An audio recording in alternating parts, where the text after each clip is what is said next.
సృష్టికి మూలం శక్తి. ఆ శక్తికి ప్రతిరూపం ఆది పరాశక్తి.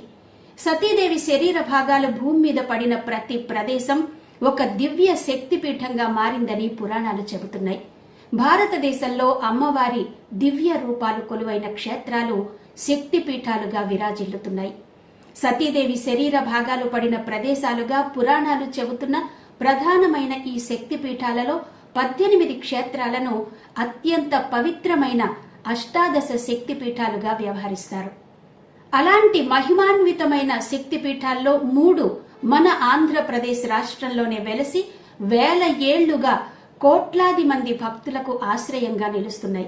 మరి ఈ వీడియోలో ఆంధ్రప్రదేశ్ రాష్ట్రంలో వెలిసిన ఆ 3 శక్తిపీఠాల విశిష్టత, వాటి వెనుకున్న పురాణ చరిత్ర, ఆ క్షేత్రాలకు ఎలా వెళ్ళాలి, దర్శన సమయాలేంటి, ఎక్కడ బస చేయాలి, సమీపంలో ఉండే రైల్వే స్టేషన్లు ఏంటి, ఇటువంటి వివరాలన్నీ పూర్తి వివరంగా మీకు తెలియజేయబోతున్నాను. నమస్తే, విజయ మా ఊరు ఛానల్ కి స్వాగతం. నేను విజయలక్ష్మి.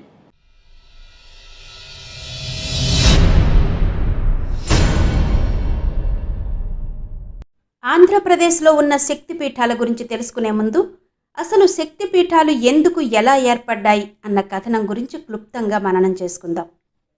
దక్ష ప్రజాపతి నిర్వహించిన యజ్ఞంలో జరిగిన అవమానాన్ని భరించలేక సతీదేవి యోగాగ్నిలో దేహత్యాగం చేసింది. జరిగిన దారుణానికి ఆగ్రహించిన శివుడు సతీదేవి దేహాన్ని భుజాన మోసుకుని సర్వం విస్మరించి తాండవం చెయ్యడంతో శివుడు ఇలాగే ఉంటే సృష్టి క్రమం దెబ్బతింటుందని, కాబట్టి సతీదేవి శరీరాన్ని శివుడి నుంచి వేరు చేయాలని తలచి శ్రీ మహావిష్ణువు సుదర్శన చక్రంతో సతీదేవి శరీరాన్ని ఖండించాడు. ఆ శరీర భాగాలు పడిన ప్రాంతాలే శక్తిపీఠాలుగా ప్రసిద్ధి చెందాయి. ప్రతి పీఠంలో అమ్మవారు ఒక ప్రత్యేక నామంతో ఆరాధించబడుతుంది. ఇక ఆంధ్రప్రదేశ్లో వెలసిన 3 శక్తిపీఠాల గురించి చెప్పుకుంటే అందులో మొట్టమొదట చెప్పుకోవలసింది శ్రీశైలంలో భ్రమరాంబాదేవి శక్తిపీఠం. శంకరాచార్యులు వారు చెప్పిన అష్టాదశ శక్తిపీఠాల శ్లోకం ప్రకారం 6వ శక్తిపీఠం. నల్లమల అడవుల మధ్య వేల ఏళ్ల శక్తి దాగి ఉన్న స్థలం శ్రీశైలం. ఆంధ్రప్రదేశ్లోని కర్నూలు జిల్లాలో సముద్ర మట్టానికి 1500 అడుగుల ఎత్తులో, మార్కాపురంకి 80 కిలోమీటర్ల దూరంలో దట్టమైన అడవులు, పర్వతాల మధ్య ఉంది ఈ క్షేత్రం. సతీదేవి కంఠభాగం పడిందని చెబుతారు. యోగులు, జ్ఞానులు, భక్తులు చేరే మహా తపోభూమి శ్రీశైలం. ఇక్కడ ప్రతి రాయి పూజనీయమే. వీచే ప్రతి గాలి వీచికలోనూ మంత్రధ్వనులు ధ్వనిస్తాయి. ఇదే భ్రమరాంబ శక్తిపీఠం. శ్రీశైలం శిఖరం దేవతలే ఎంచుకున్న పర్వతం. దేవి ఇక్కడ స్వయంగా భ్రమర రూపంలో నివసిస్తుందని చెబుతారు. శ్రీశైల పర్వతం వేల ఏళ్ల క్రితం ఏర్పడిన శిఖరం. ఇక్కడ పార్వతీ పరమేశ్వరులు, శ్రీ మల్లికార్జున స్వామి, భ్రమరాంబాదేవిగా నివసిస్తారు. శ్రీశైలం అష్టాదశ శక్తిపీఠాలలో ఒకటి, 12 జ్యోతిర్లింగాలలో ఒకటి. అంటే శక్తిపీఠం, జ్యోతిర్లింగం కలిసి ఒకే ప్రాంగణంలో ఉన్న అద్భుతమైన పురాతనమైన ఏకైక క్షేత్రం. అందుకే హిందూ ధర్మంలో అత్యంత పవిత్ర క్షేత్రంగా నిలిచింది శ్రీశైల క్షేత్రం. అసలు అమ్మవారు శ్రీశైలం మీద భ్రమరాంబికాదేవిగా ఎందుకు వెలసింది? దీనికి సంబంధించిన కథనం విషయానికి వస్తే, పూర్వం అరుణాసురుడు అనే రాక్షసుడు ఈ ప్రాంతాన్ని పరిపాలించేవాడు. అతను చాలా కాలం పాటు గాయత్రి మంత్రం జపిస్తూ బ్రహ్మ కోసం తపస్సు చేసి మనుషుల చేతగాని, జంతువుల చేతగాని మరణం లేకుండా వరం పొందాడు. వరం ప్రభావంతో అరుణాసురుడి ఆగడాలు పెచ్చుమీరడంతో భయపడిన దేవతలు ఆదిశక్తిని ప్రార్థించారు. అమ్మవారు ప్రత్యక్షమై అరుణాసురుడు తన భక్తుడని, గాయత్రి మంత్రం జపిస్తున్నంత వరకు అతడిని ఎవ్వరూ ఏమీ చెయ్యలేరని చెబుతుంది.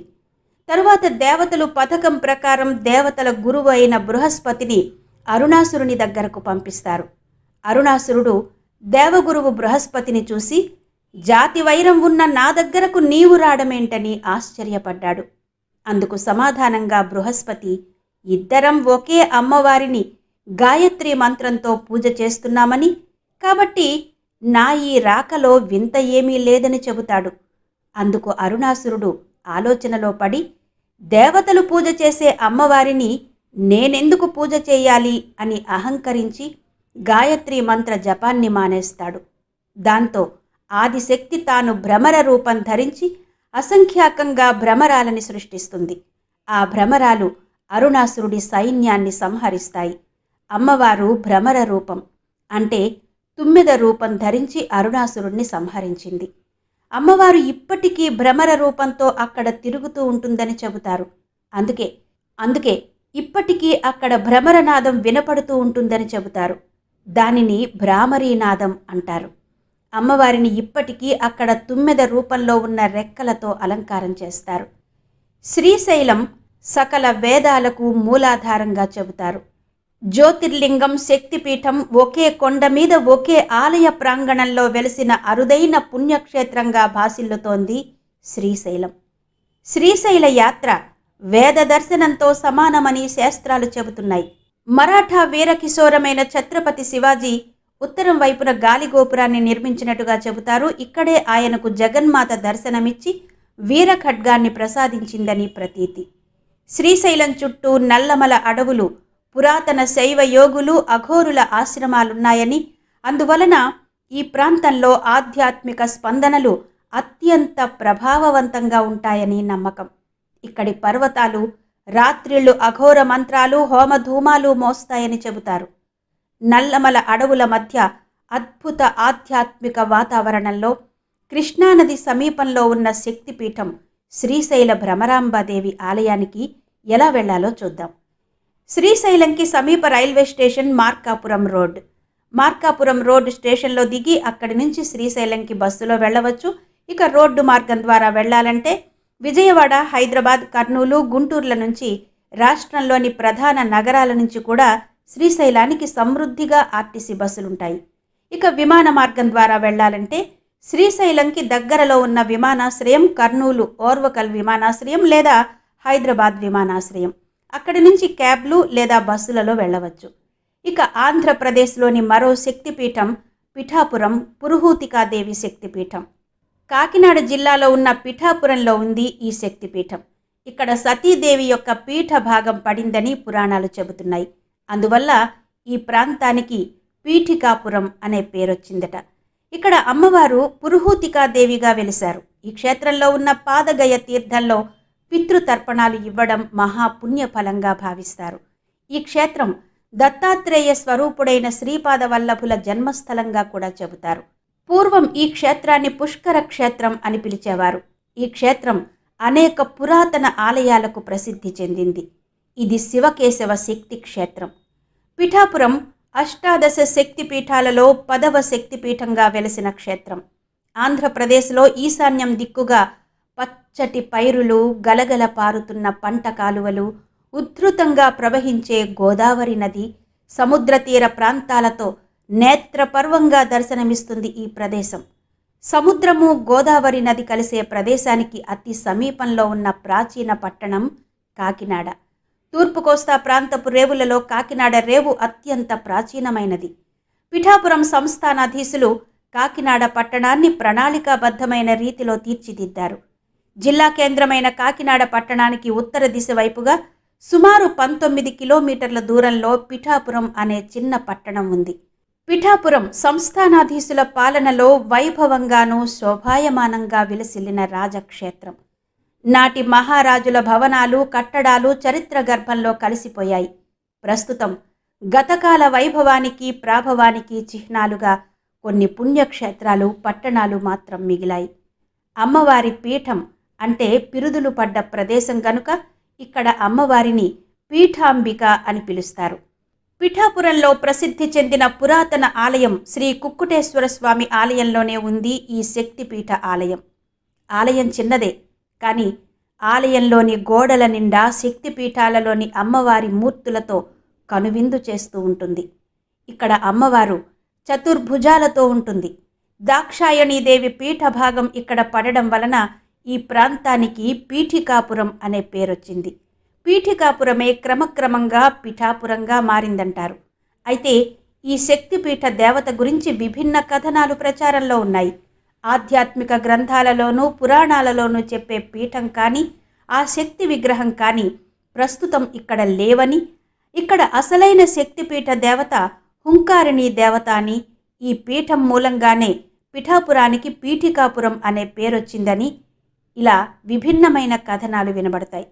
ఈ హుంకారిణీ శక్తి విగ్రహం రైల్వే స్టేషన్కి ఎదురుగా ఉన్న మట్టి దిబ్బలో భూస్థాపితమై ఉన్నదని, పురావస్తు పరిశోధక శాఖ వారు తవ్వకాలు జరిపించి చూస్తే కనిపించవచ్చని స్థానికులు కథలుగా చెప్పుకుంటారు. ఇక ప్రస్తుత ఆలయంలో ఉన్న అమ్మవారు పురుహూతికాదేవి విగ్రహం 4 చేతులు కలిగి ఉంటుంది. ఆ 4 చేతులలో విత్తనాలు, కమలం, మధుపాత్ర ఉంటాయి. పూర్వకాలంలో ఈ అమ్మవారిని 2 రకాల ఉపాసకులు పూజించేవారు. మొదటివారు అమ్మవారిని పురుహూత లక్ష్మిగా భావించి కమలాన్ని, మధుపాత్రను ధ్యానించేవారు. వీరు సమయాచారంలో పూజలు జరిపేవారు. రెండో వర్గం వారు పురుహూతాంబగా భావించి బీజాలు, పరశువుని ధ్యానించేవారు. వీరు వామాచారంలో పూజలు చేసేవారు. కొన్ని కథనాల ప్రకారం పూర్వం పూజలు జరిగిన ఆ విగ్రహాన్ని భూమిలో పాతి దానిపై కొత్త గుడి కట్టారని చెప్తారు. ఇక్కడి అమ్మవారికి నిత్య పూజలు జరుగుతూ ఉంటాయి. దేవీ నవరాత్రుల ఉత్సవాలు అత్యంత ఘనంగా జరుగుతాయి.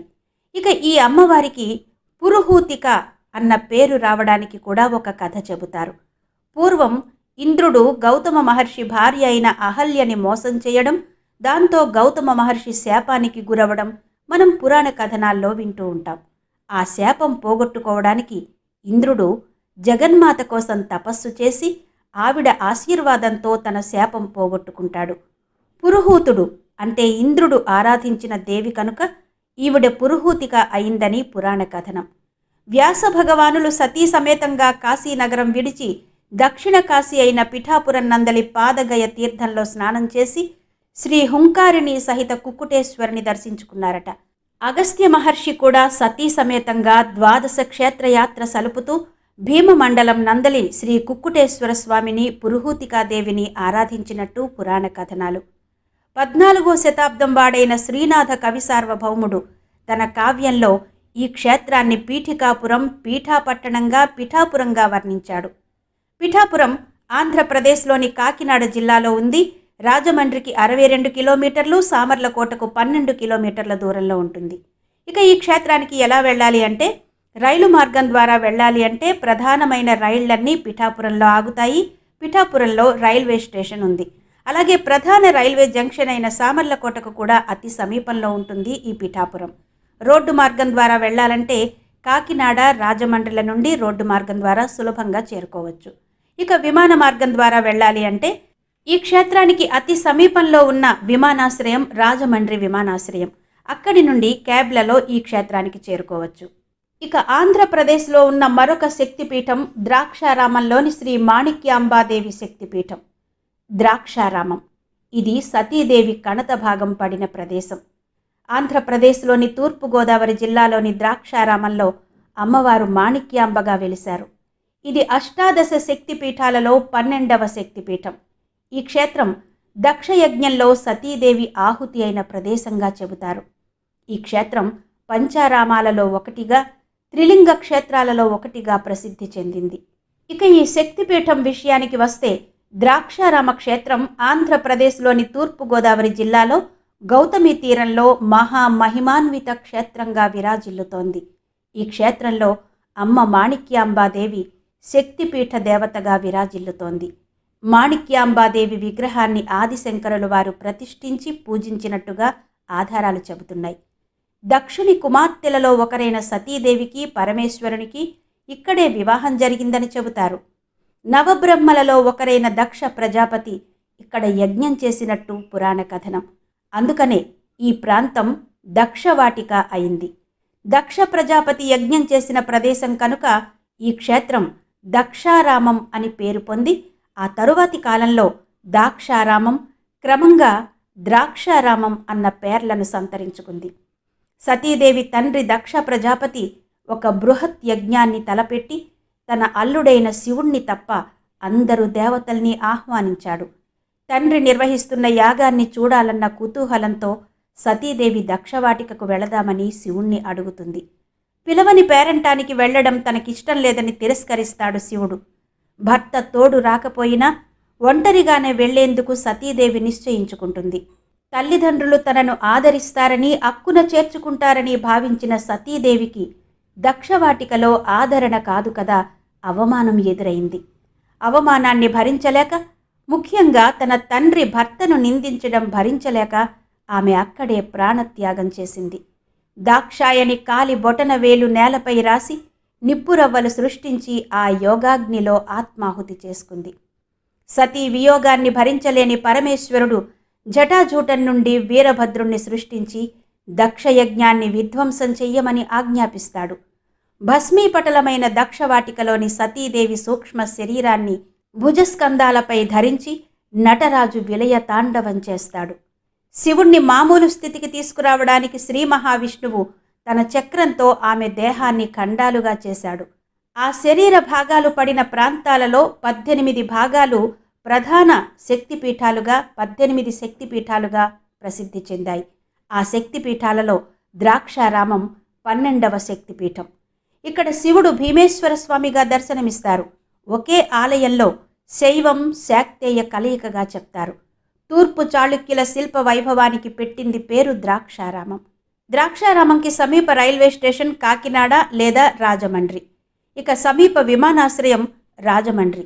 ఇక రోడ్డు మార్గం ద్వారా వెళ్లాలంటే రాష్ట్రంలోని అన్ని ప్రధాన పట్టణాల నుంచి బస్సు సౌకర్యం ఉంది. ఇవి ఆంధ్రప్రదేశ్లోని 3 శక్తిపీఠాలు. ఆంధ్రప్రదేశ్లో ఉన్న ఈ 3 మహాశక్తిపీఠాలు కేవలం ఆలయాలు కాదు, మన సంస్కృతి, మన పురాణం, సంప్రదాయం, భక్తి, ఆధ్యాత్మికతకు జీవంతమైన చిహ్నాలు. మీకు అవకాశం వచ్చినప్పుడు ఈ పవిత్ర క్షేత్రాలను తప్పకుండా దర్శించండి. మరి మీరిప్పటికే ఈ 3 క్షేత్రాలను కానీ, లేదంటే ఈ 3టిలో ఏ ఒక్క క్షేత్రాన్ని కానీ దర్శించారా? దర్శించినప్పుడు మీ అనుభూతి ఏంటన్నది కమెంట్స్లో తప్పకుండా తెలియచేయండి. అలాగే వీడియోకి ఒక లైక్ ఇచ్చి నాకు సపోర్ట్ చేయండి. మరో ఆధ్యాత్మిక విశేషంతో మళ్ళీ మీ ముందుంటాను. అంతవరకు సెలవు. నమస్తే.